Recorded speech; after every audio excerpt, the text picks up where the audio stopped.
Everyone's chasing passive income. Dropshipping, crypto, some app idea. Most of them make nothing. Meanwhile, there are people quietly making 5, 10, even 20 grand a month with boring service businesses that need almost no startup money. I dug into the data to find ones which actually work, and here's what I found. First of all, why these beat the online hype.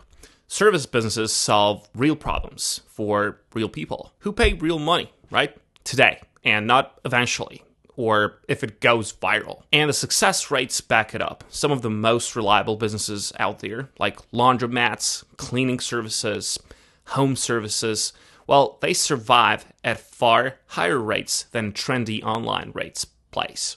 Around 21% of all businesses fail in their first year, and the boring service ones, they survive way better than that. Now, why is that the case? Well, there are 3 reasons for it. There's low overhead, steady demand, and there's no chasing a trend which dies in like 6 months. And there's a 4th reason too, and it's the one nobody talks about.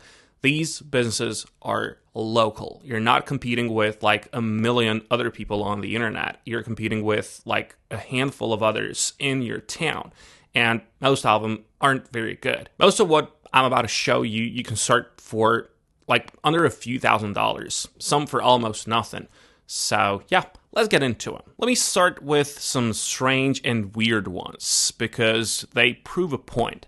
Now, there's a woman who cleans crime scenes and hoarder houses, the places nobody else will touch. She built that into a business doing millions a year, and she stacked a real estate arm on top of it. Gross work, almost no competition, and that's exactly why it pays. There's a guy who sends letters from Santa to kids every December. Personalized. North Pole stamp, the whole thing.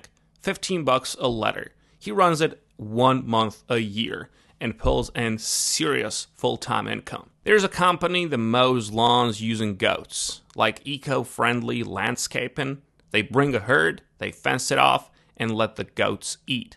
That weird idea does millions in revenue. You can do research on your own. And there's a woman who gets hired as a professional bridesmaid, up to 10 grand per wedding.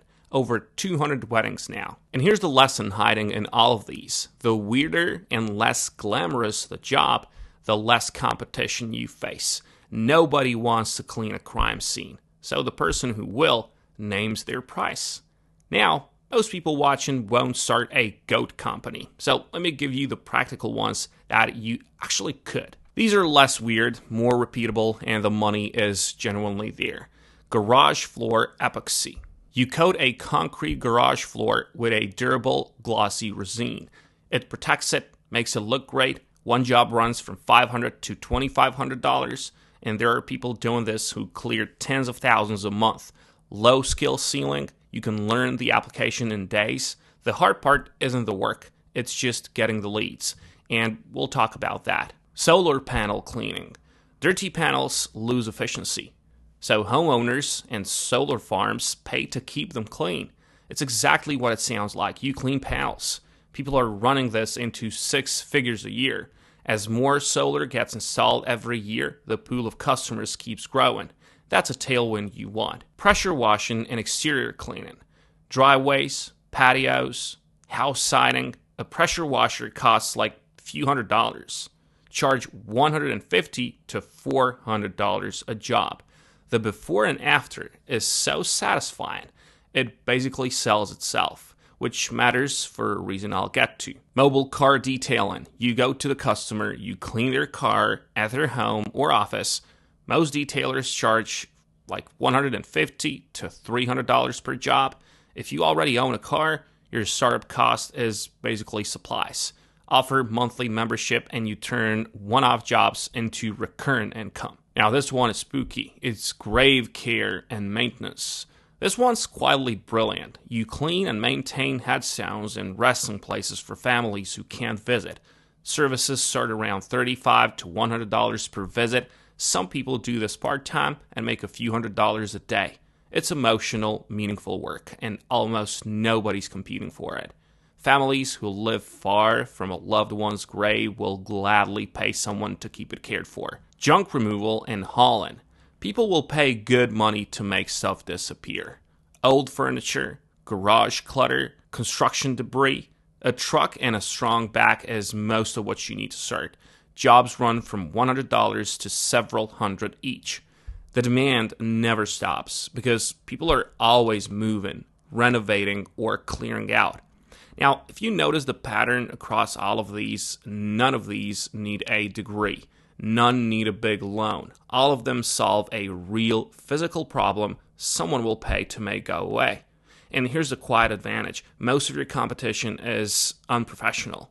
Show up on time, do clean work, answer the phone, and you're already beat half the people in your area. Now, here's the part that separates people making a few grand from people making serious money. Almost every person I mentioned does one extra thing. They record it. The crime scene cleaner, the grave cleaner, the dirty house cleaner, they film the work and put it on YouTube, let's say. One woman cleaning filthy houses has over 1 billion views doing this. Her cleaning business pays well. Her YouTube channel pays far more. This is the move. You run the service business, and that's income one. Then you document it. Satisfying before and afters, the gross jobs, the transformations, and that content becomes income two. And income two can dwarf income one. Ad revenue, sponsorships, and eventually teaching other people how to do what you do. The bridesmaid sells a course on becoming a professional bridesmaid. The grave cleaner has a whole channel showing the method. The teaching layer is the highest margin part of all. You already know how to do the thing. Packaging that knowledge costs you almost nothing and sells over and over. Now, remember those satisfying before and afters I mentioned? That's why they matter. The work itself is your content. You're getting paid to film your own marketing. That's the real unlock, not the business. The business plus the audience you will build. Now, let me be straight with you because most videos won't. The people I named are the winners, the standouts. For every crime scene millionaire, there are people who tried it and quit.